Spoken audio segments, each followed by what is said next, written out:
to another interview with ISKG. My name is Linda van Manen. I'm one of the members of the ISKG Outreach team. And I'm here today with Aaron Held.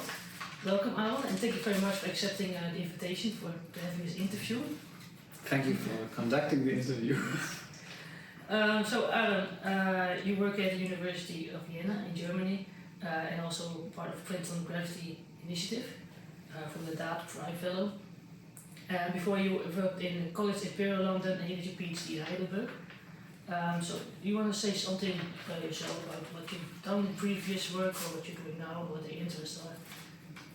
So I come from high energy physics. So I started in Heidelberg and I was doing high energy physics with a connection to quantum gravity in an approach which I guess we're going to talk about more today, where the approach is called asymptotic safety. And it's essentially trying to make sense of a joint theory of quantum gravity and matter.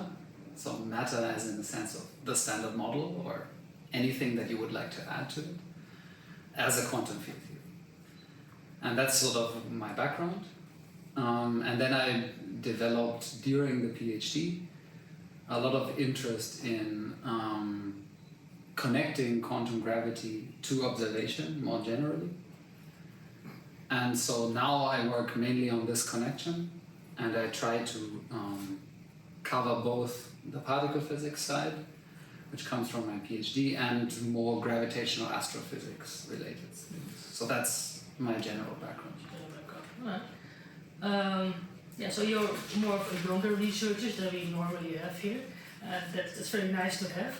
And so then the first question I want to ask you, what is your own perspective on why we should quantize gravity? Oh, I really think that there's a need to quantize gravity. Right, if you think of GR, this is our best for now theory of gravity.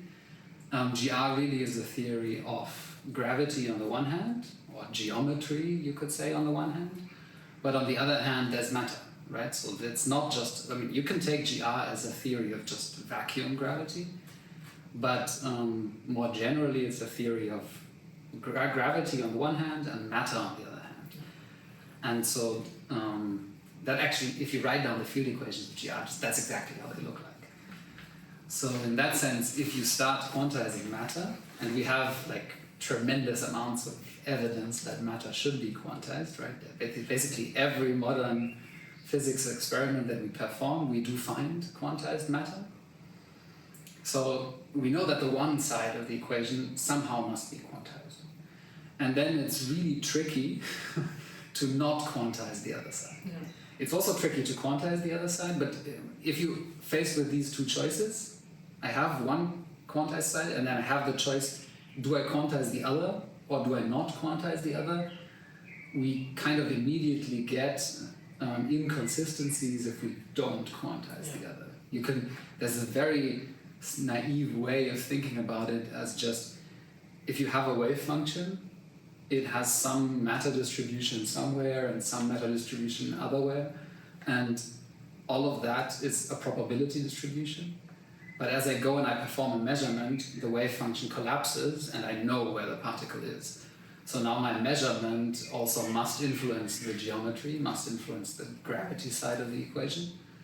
And so really it's inconsistent to write down just an effective energy momentum tensor on the one side and not quantize gravity. So in that sense, we need to. There's no choice. And we're working on a very, very long time already on trying to get it quantized. So why do you think we struggle so much with quantizing gravity?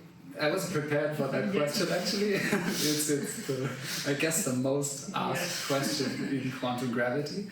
Maybe my answer is non-standard. I think that there really is not so much difficulty as we usually assign to quantizing gravity.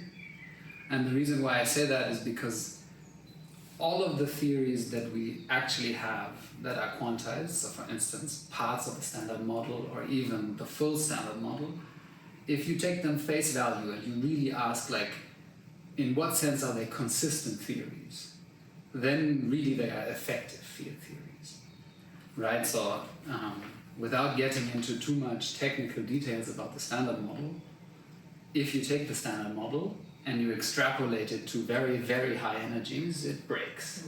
At some point, it's inconsistent. And so if it's inconsistent, it's only really an effective theory. So it's not a, what we would say, UV complete or ultraviolet complete at very high energies complete theory.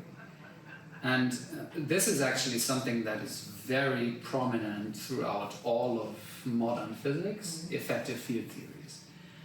And there's a nice feature about effective field theories that you can treat them like effectively, as the name says, on some range of scales. And in that range of scales, they give you very nice predictions. They predict all sorts of things that happen on these scales. And only if you go beyond those scales to higher energy or to smaller length scales, they break. That's sort of the, to me at least, the story of modern physics, in a sense that we've started with some effective field theories, we saw them break, we introduced more stuff like the Higgs boson, and we were able to complete them, and then they break again and they break again. So that's how physics evolves. Okay, that's it. Long story short. The same thing you could do for gravity. And from that perspective, gravity is not as special as, or the quantization of gravity is not as special as maybe from a more 60s, 70s perspective it looks like. Because you can write down general relativity as an effective field theory. You can start to do that classically.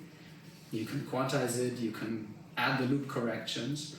It's, well, there's a technical word now, it's not renormalizable, it's not perturbatively renormalizable. But that really, from an EFT, effective field theory viewpoint, that's not much of a problem, because you can just write down the first few terms and you can make predictions about things that happen. And that all works perfectly consistent. And all the higher order terms, they will be tiny corrections. So in that sense, to me, it is possible to quantize gravity. Of course, then this quantization breaks at some scale, just like the standard model would break at some scale. And for general relativity, that scale is the Planck scale. There's a lot of issues that happen if you write down this effective field theory that happen at the Planck scale. The couplings grow very large. There's a breakdown of what people call unitarity. So there's really a breakdown of predictability. Probabilities stop summing to one. Dealing with these issues is sort of like, it's completing our understanding of quantized gravity. And that's where sort of, I would say, modern quantum gravity happens. It's making sense of that breakdown. And there's lots of approaches there. And you know better than I that there's lots of approaches, and I think that's how we should view it. We should view it as a community that has this thing, this sort of consistent effective field theory, and we try to complete it at high energies and learn things about it.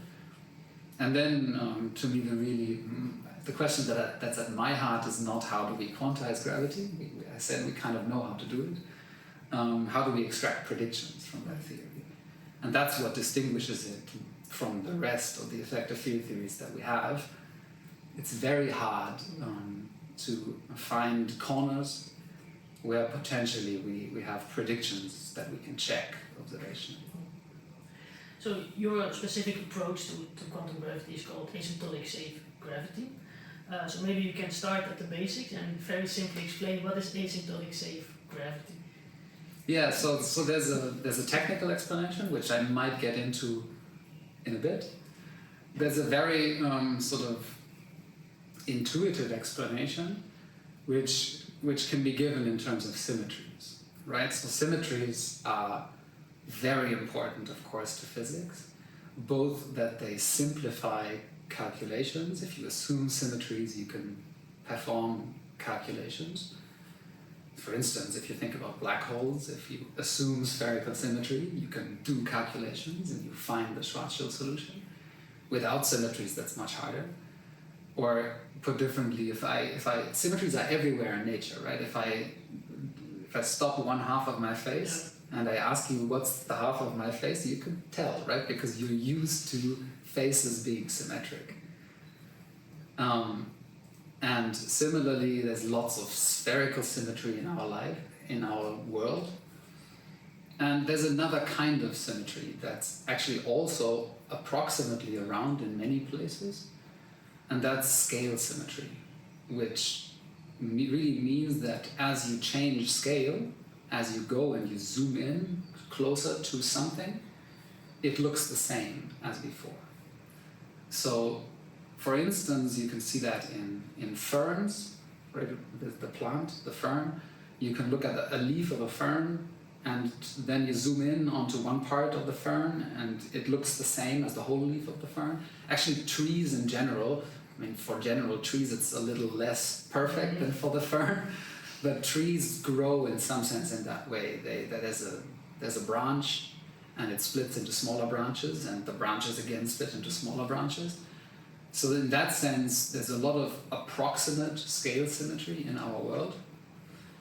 And it's also something that pops up in effective field theories, in a sense that there can be regimes in which the theory looks the same over a large range of scales. And that, of course, makes the theory more useful, right? Because it can now predict over a large range of scales without having to change the theory.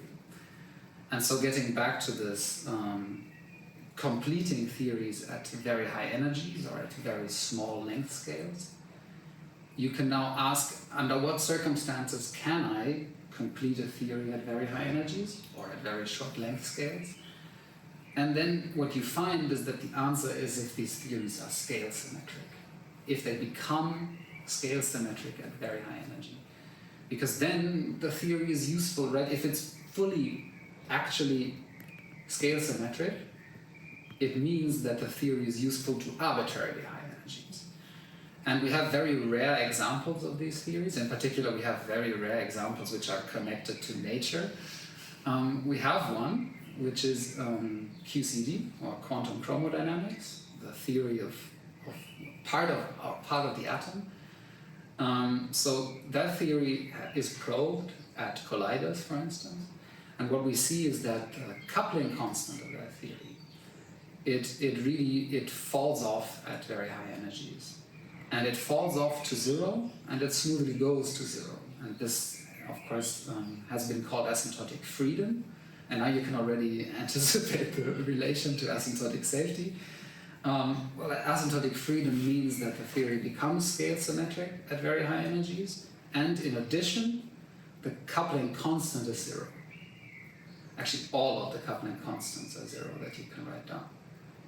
And so that's a special case. And potentially there's a more general case where the theory also becomes scale symmetric, but the coupling constants don't need to be zero. Now, that gets me sort of to the more technical part, so that the non-technical part was if a theory at very high energies becomes scale symmetric, then it extends to arbitrarily high energies. And so if that's the case for gravity, then we have a high energy completion of gravity. And on the technical side, we kind of know that cannot happen at zero coupling constant. That's related to the canonical dimension of the Newton coupling, of the coupling of gravity.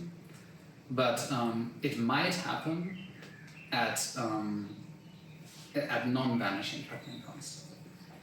And if it happens at non-vanishing coupling constant, that's what people nowadays refer to as asymptotic safety, without having to restrict to gravity. It's just a property of quantum field theories. And in fact, there are examples of non-gravitational quantum field theories where this can happen, and where you still have what is known as perturbative control over the theory, meaning that that coupling constant that I keep talking about is small, and if the coupling constant is small, just like you can do a Taylor expansion around some minimum, you can do an expansion of the whole quantum field theory in that coupling. That's usually how quantum field theory calculation, or it's the most straightforward way nowadays to do quantum field theory calculations. And so if you do that to these theories, you can establish that there can be asymptotic safety. So not just at vanishing, but scale symmetry at non-vanishing values. We also talk, and I might mention the word, that's why I say that, we talk about fixed points, because it's a fixed point of the effective field theory. Okay, now for gravity, we also know that in 4 dimensions, as we love, and we do love 4 dimensions, it doesn't work at smaller coupling value. So you have to do it at, if it's possible, you have to do it at large coupling values, and that's the tricky part, because it means that you somehow have to perform, to some extent, non-perturbative calculations, and that's just a technical difficulty that we are, however, faced in other regimes of physics as well. Again, for instance, in quantum chromodynamics, at low energies, the theory becomes also non-perturbative. So do we have some very concrete, promising results already in asymptotic safe gravity? So first of all, I think the possibility that this scale invariant regime is around, that's of course exciting, right? Because it tells us that this effective field theory that I kept talking about in the beginning, maybe it wasn't the wrong thing to do, maybe it was the right thing to do, and the only thing that we have to change is our methods. And it might just be hard to calculate at very high energies, but everything is actually might actually be consistent. So I think that's exciting in any case. Now, as for concrete results, I think that's another big, or that's at least what gets me excited about asymptotic safety, is that you can actually perform calculations. Without getting into detail about, so the difficulty is you can't establish rigorous mathematical statements, usually, but you can still perform actual calculations. And you can specifically try to look for this scale invariant regime, and you can do that in order by order, including more and more terms in a general action of gravity. So think of general relativity is the lowest order term, and then you add the next term, and you add the next term, and you add the next term. And actually whenever I say next term, it's not just one term, but you can write down a lot of different things, and it's a high dimensional space. But if you do that in one direction in that space, there's very nice results in the sense that you find that such a scale invariant regime is around, so that looks very promising. And then you extend to higher and higher order in that direction, really again similar to a Taylor expansion. And you find that that regime persists and actually looks even convergent. It looks just like a Taylor expansion can look convergent. That expansion can also look convergent. The difference to the Taylor expansion is that for the Taylor expansion, we have mathematically rigorous results about that if the error grows in a certain way, then the expansion is consistent up to a certain radius or something like that. Unfortunately, that we don't have. So we see some kind of convergence. Actually also not in the full theory space, that's a difficult calculation, but in some direction. And it looks convergent in that direction. So that's very promising in a sense that we expect now that this regime, there's good evidence that this regime is actually around. I should say in, again, technical term, in Euclidean quantum gravity. Okay, so then the natural question is, what are the biggest problems in the theory?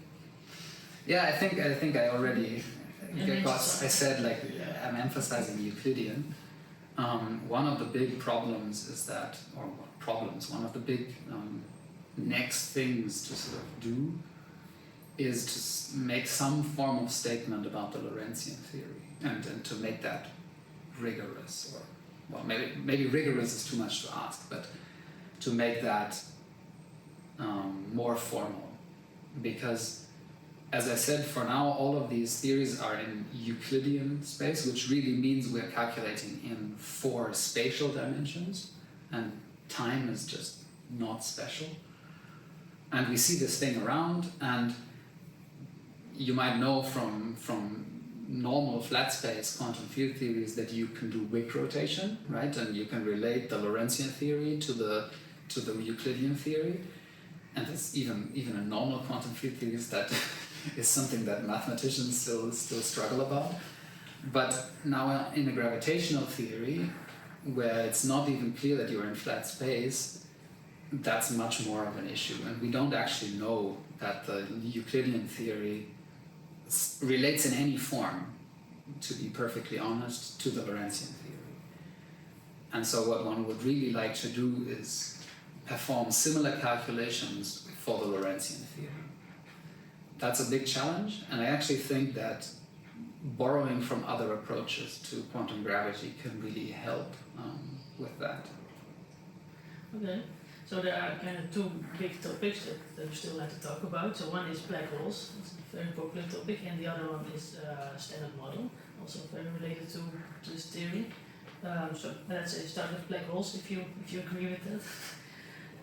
So then the first question that comes to mind is, what is the perspective of this asymptotic safe gravity theory on the black hole singularity? Mm-hmm.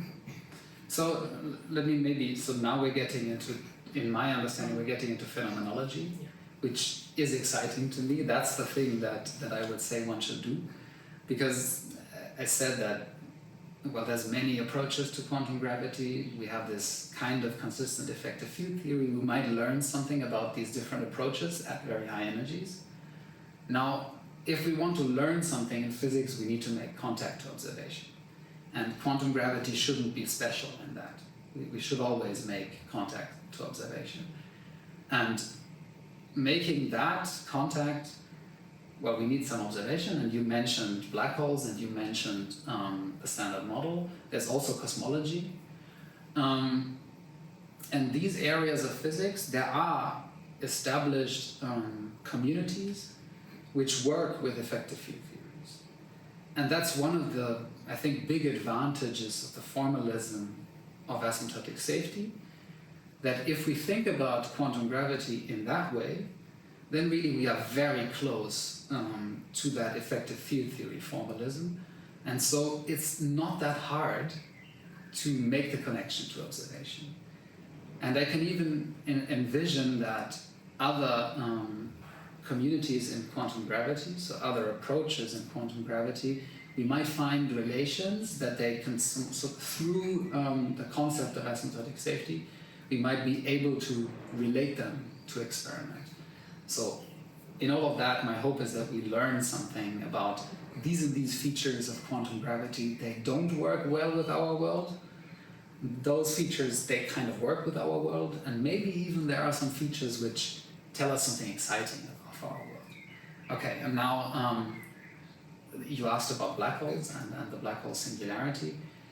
So there's the hope that if you have a scale, just a very naive at first insight, that if you have a scale invariant regime, that means that dimensionless quantities don't change with scale. With a black hole, if you fall into the black hole and you fall into the singularity, you change scale, obviously, right? Everything gets compressed to smaller and smaller length scales, to higher and higher densities. So you're exactly sort of going through that effective field theory, through all the different scales, and at some point you reach the Planck scale. Actually, before you truly reach the singularity, densities will become Planckian, at least in realistic black holes, in a sense that if I don't take the idealized symmetric Schwarzschild spacetime, which is a vacuum solution even down to the singularity, but if I take some collapsing star, some model, or maybe even a semi-realistic one, then as I approach the singularity, I reach Planckian densities. Now, really, it's inconsistent to keep looking at classical GR. So the singularity it's a feature of GR, but it's really telling us that the theory breaks down. So, and as you now, if you would switch the language to this scale invariant description, you kind of have to either model, or in the end we would like to perform a full calculation of the transition. But then you have a regime in which, as you change scales, nothing changes in the theory. So also you would say that the dimensionless versions of densities, they don't change any longer. And in that sense, it's very natural to expect that the singularity actually becomes smoothed out, and the quantum effects or the scale invariant regime remove the singularity. And there's some evidence that we have for that, or maybe evidence in that case is too much, some hints that that is actually what might happen. Again, that you take idealistic scenarios, you impose a lot of symmetry, you only take into account the basic structure of the scale invariant regime, and then you perform an improvement of your classical spacetime, or of your collapsing meta shell. And what you get is a new solution, and that new solution typically has no singularity anymore. And now you can again perform that over and over and over again, and you can see whether that procedure converges, and it converges to a set of new equations of motion with a solution which is regular. And people call that regular black holes instead of black holes with a singularity. And so in that sense we have hints that asymptotic safety seems to do that, what you would expect from a quantum theory. Actually, a lot of quantum theories do that, or in a lot of quantum gravity theories we have hints that they do that. And I think a critical question would be, maybe we find that because it's such a desirable feature.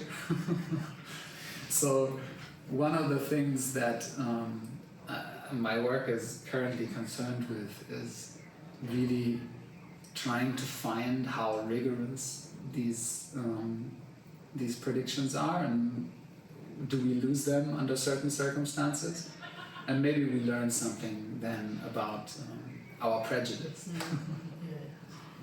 So you also did yourself a lot of work on black holes in the asymptotic safe gravity. So what would you say is like the most interesting result that you found during your research? So I started out working with black holes in asymptotic safety, and nowadays in my postdoc I sort of transitioned to like a lot of steps back, because I noticed that it's hard to do these calculations and there's a lot of implicit assumptions that you make. So the first step back I took is, well, I want to remain classical. So in that sense, you now look at the effective theory at astrophysical scales, in a sense that at scales of stars, of black holes that we actually have around, not microscopic black holes that might pop up at the LHC, but actual black holes that we know that we know, I should also be careful, that every experiment and every observation is consistent with us having in the universe. So these astrophysical black holes, they're large. And so you're really looking at the effective theory at very low energies. And so the classical approximation is presumably good. So in that sense, it's useful to go back to the classical theory. Okay, that's the first simplification that I made. The next one is, well, what theory do I look at now? And asymptotic safety predicts, but also a lot of other quantum gravity theories tell you that, well, you can think of this really as a fluctuating correction, that you will get terms which correspond to higher order in curvature. So without getting in too much detail about specific actions, general relativity corresponds to linear order in curvature. You just write down what is known as the Ricci scalar in the action, and then it's linear in curvature. And as you do the EFT, the effective field theory, you would do an expansion in energy scales or an expansion in curvature. And so the next terms that pop up are quadratic in curvature. And then there's cubic terms, and there's quartic terms, and potentially all of them mix with the standard model or whatever other matter theory you conjure up. And all of these terms mix, and in that sense you have to write down a consistent effective field theory. And in some way, the most natural thing that all of the quantum gravity models predict are quadratic terms. And so really, to me, the next simplification step is looking at these quadratic terms. And now what I want to understand is black holes with these quadratic terms. And then there's a lot of actually very non-trivial questions about that. And even the simple question, if I have a black hole, is it stable in that theory, is not really well answered. And the reason is that these quadratic terms correspond to so-called ghost degrees of freedom. There's, at least if you write down the full basis of quadratic terms, there's going to be terms which correspond to degrees of freedom with opposite sign kinetic terms. And these, since long, Ostrogradsky in, I think, sometimes 1850 something, 57, showed that these theories under certain assumptions have instabilities. And these instabilities are related, they're not equivalent, but they're related to whether the black hole is physically stable. And these questions, they bother me. That's sort of what I'm currently involved in. And to really answer them, what we need is a way to look at the nonlinear theory. And this is most easily done nowadays with a computer. For instance, also all the, take two black holes, let them merge, let them gravitationally radiate, measure, now we can, that's amazing, measure the radiation. These mergers, at least in the very final stages, you have to look at the full nonlinear theory, and that is done on a computer. And so we simulate these theories. Well, we simulate GR, and we would like to simulate these additional terms. And I'm currently very much interested, and I think it's promising, to include the quadratic terms and nevertheless be able to simulate the theory. And so the goal is to find a way to have merging black holes and simulate them in this theory. First find out, is that thing then stable? And I think now we have, well, the answer kind of is that the vacuum theory seems to be stable, and with matter, so black holes are not isolated, they come with a lot of accretion disk stuff or something like that, or even neutron stars. There it's much less obvious that the theory is still stable. And if the theory is not stable, well, then we can rule out that theory, right? Because we have observations that tell us about stable objects. And then maybe we need to add other terms, or we understand what structures, maybe we understand which regimes of coupling space are going to be have stable black holes. That will constrain the theory. So then we will learn something from observation about what is possible in quantum gravity and what is not. And the other way around, if we learn something about quantum gravity at very high energies, we learn something about the couplings and how they relate to the couplings at low energies. And again, we relate observation to quantum gravity and can make statements like, this is consistent, this assumption about quantum gravity is consistent, and this is not. That's what ultimately drives me. So I would also like to talk a bit about the standard model in gravity before our time runs out. There's maybe a bit more technical question, but the standard model, as well as the general relativity, you can describe as an effective field theory, and we perfectly understand also the combined particle gravity effective field theory until it gets under the Planck scale, and then it completely breaks down. So how does asymptotic safety rescue this? Yeah, so I already talked about the scale invariant regime, So I now have to, well, you can preface yourself every following statement that I make if that regime is actually around. And I told you about the evidence that we have, and whether you find it convincing or not is to some extent up for judgment because we don't have a proof. So if that regime is around, then it does exactly that. It takes the EFT, and the EFT still works after at scales, energy scales higher than the Planck scale. It then goes into this asymptotically safe regime, maybe quickly, maybe not quickly. That's another very good question that we don't have like a final answer to. How many scales does it take for the transition? Maybe it takes like long scales. How quickly does it transition? And then you can ask, is that, so you first do that just for gravity. Now you can ask, well, obviously we would like to look at matter, so I should redo that with matter. And actually that's, I think, something that all the quantum gravity theories should be a little more concerned with.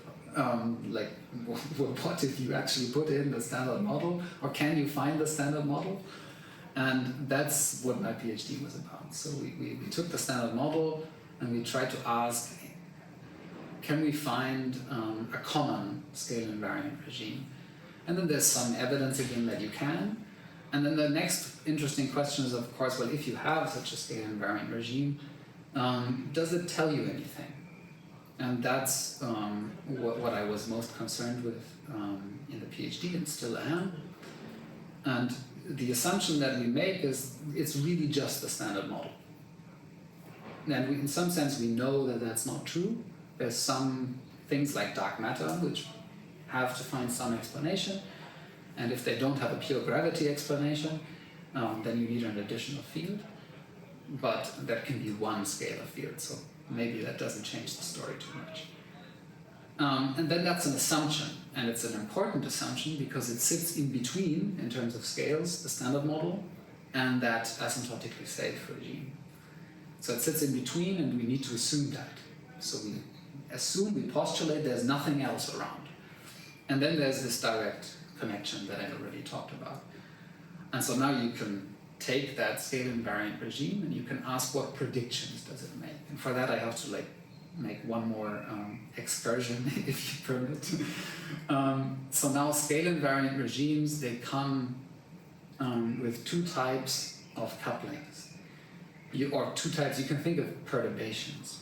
If you perturb in some direction, that perturbation grows towards smaller energies or grows towards larger energies, right? That's the two possibilities that you can have. And if it grows towards smaller energies, it means that you can move out of the scale invariant regime in that direction. And then you can potentially move anywhere, or if there's another scale invariant regime, you might get constraints. But let's say you can move anywhere. So then you can move, this is consistent with anything at lower energies in that direction, right? If you have one of the other directions, where if you perturb the scale invariant regime and you go to lower energies, you get pushed back to the scale invariant regime, then you get a prediction for that direction.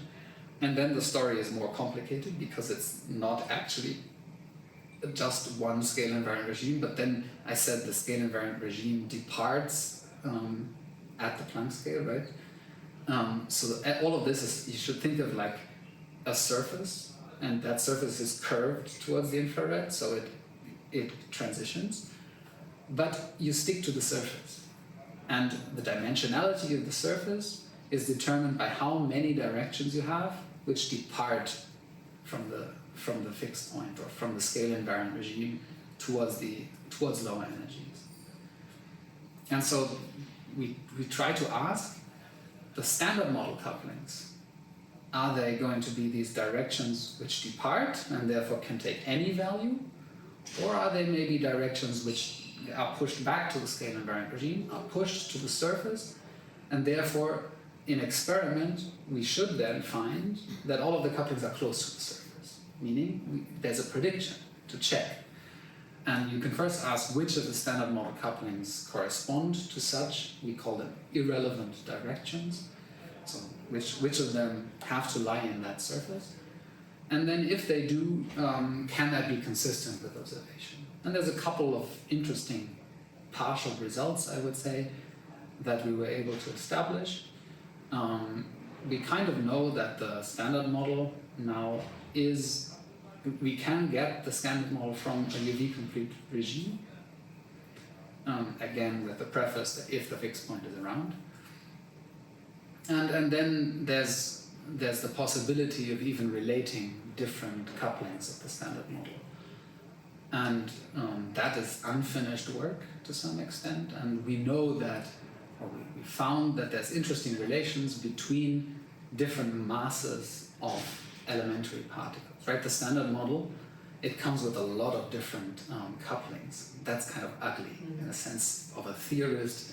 Actually, it's to me at least, that's where I really got excited about theory, when I saw that you can write on a Lagrangian, you can write down a field content which is very limited, and you can explain a lot about the world. So in some sense, that's amazing about the standard model, but it still comes with a lot of free, and we have to measure them, parameters, like all the different masses of all the elementary particles, all the coupling constants. So we would like to simplify that. And of course, there have been many different attempts throughout the last years and decades to do that. And I think one of them is this scale invariant regime. It does pose relations between, for instance, the masses of different quarks, of different elementary particles. And what we have to do is we have to explore this more generally, and in particular explore it for the right extensions of the standard model. And in a sense that I would go by simplicity. We start with just adding now. So the standard model doesn't seem to perfectly align. It seems to have interesting structure, but there seems to be something missing.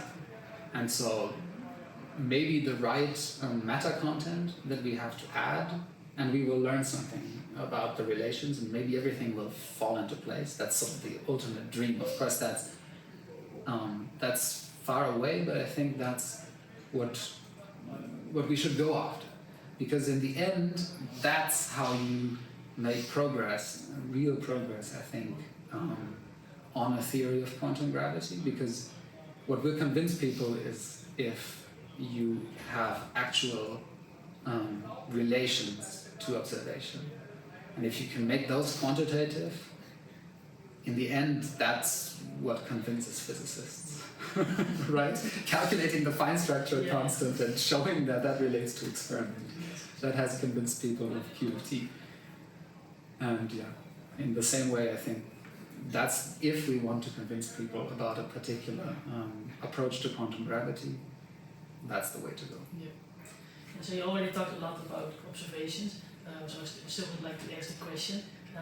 Does asymptotic safety make predictions on a scale that we could measure, for example, in the Large Hadron Collider?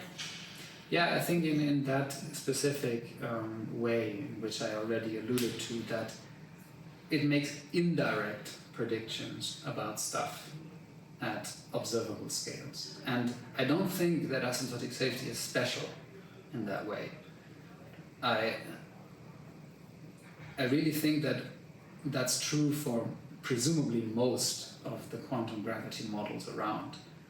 That if you're able to really bridge that full connection, and that's in some sense particularly easy for asymptotic safety because it's so close to effective field theory. But if you're able to do that with another approach of quantum gravity, I'm convinced that relations about the couplings at the Planck scale, they are not going to, I mean, presumably they will relate to observable physics. And of course, that's not a quantum effect in the sense of that we get a black hole, or we get a perturbation of a black hole, or we observe Hawking radiation or something like that. But it's an indirect thing that can rule out models at high energy. And that's something that we're very close to, I think, in asymptotic safety. And we will probably never rule out the concept of asymptotic safety, but we might at some point arrive at the statement that the standard model itself and that particular quantization assumption about gravity is consistent or is not consistent. And yeah, in that sense, it does relate to observation. Right, so then I like to close this interview with some final questions for the students that may be watching.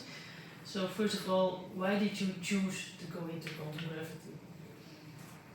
So I really think that has two parts. So, and I do think that most of like the decisions about where you end up, I have these two parts. One is external, right? The environment that you're in is not your choice, and the other is internal. At some point, I think you have to find something where you see intrinsic motivation, where you see, oh, this fascinates me, this is really cool. And those two things played a role. So studying in Heidelberg, I was fortunate enough, actually I think all of us doing fundamental research are in that sense super fortunate. We get to live in a world that exposes us with these external factors and even lets us think about that stuff. That's an amazing privilege. And so for me that was quantum field theory in non-perturbative regimes, certain ways of tackling these calculations, and then of course asymptotic safety. So in that sense, I really think that is dominated in some sense by external factors. And then there's an internal, and I already made this statement about the Lagrangian, and that's maybe then where internally you make a selection among all these external factors that you're so happy as to experience.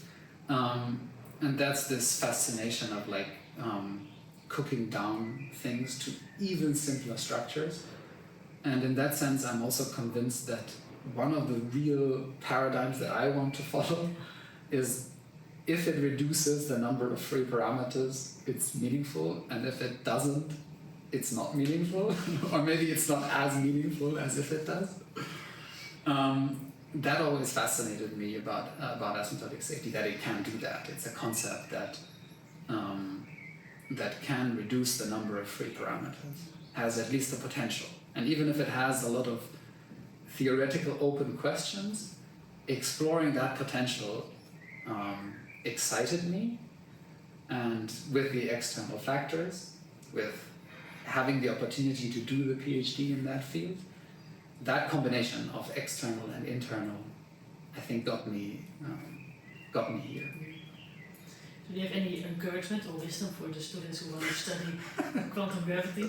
So wisdom is certainly too much. I was a student, like I think 3.5 years ago myself. So I wouldn't say wisdom. So take this with a big caution. But I do think that appreciate this combination of external and internal. First of all, notice in what a fortunate position you are if you have the possibility to do fundamental research. Also, I think this is, and I have to say that now, it shows you how important more equality is, because the more equality we have, the more people we enable to have these external factors to find this other part, this internal motivation.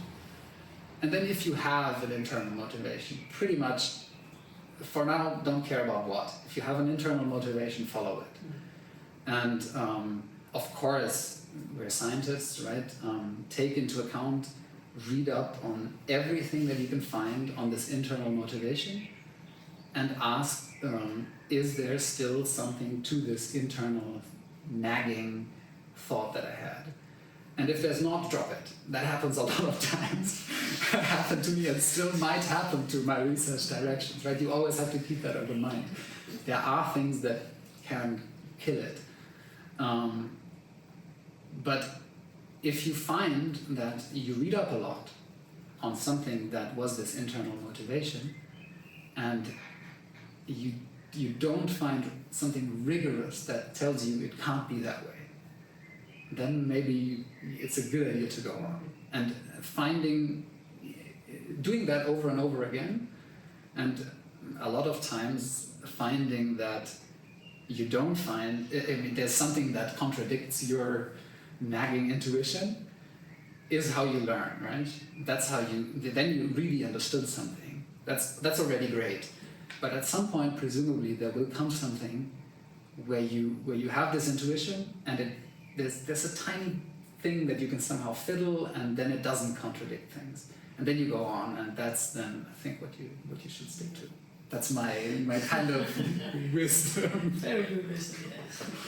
So one final question: when do you expect that we can have a meaningful breakthrough in quantum gravity? That's kind of a mean question. No, but so I think it depends on what you define by a breakthrough. And if you or if you want to say something, if you define by a breakthrough that we have a consistent theory of quantum gravity that relates to observation, well, that's a long way off. Yeah. But that gets back to this original statement that I made, that we do have this effective field theory. And maybe I would like the community to maybe think more from the perspective that quantum gravity is around anyways. We have this effective theory, and we now would like to extend our understanding of it and its regime of validity. And if you take that perspective, connecting to observation, learning even small steps about the effective field theory, about scattering in the effective field theory, about consistency relations, about all these things, all these small steps are progress, right? And then also this, sometimes I think quantum gravity is viewed as this holy grail, and I think that's very unhealthy. It's very unhealthy for us as a community and also for talking to other communities, because it has this paradigm of only one community can win, it creates a lot of unnecessary antagonism, I think, both internally and externally. So the real perspective I think that we should take is that we have this partial understanding and we would like to extend it. And then it's really the same as for any other field of physics, cosmology. We have some model, also called the standard model of cosmology, and it has inconsistencies. It doesn't fit here and there, and people play with it. People try to extend it. Same for particle physics. We have the standard model of particle physics. We try to extend it. Same for any field of physics, where we try to complete our understanding and not have this one ginormous breakthrough. So that in that perspective, I do think that every year things happen in quantum gravity which help our understanding. Thank you very much for this interview. I enjoyed very much talking to you. And I hope you enjoyed it too, and thank you for watching.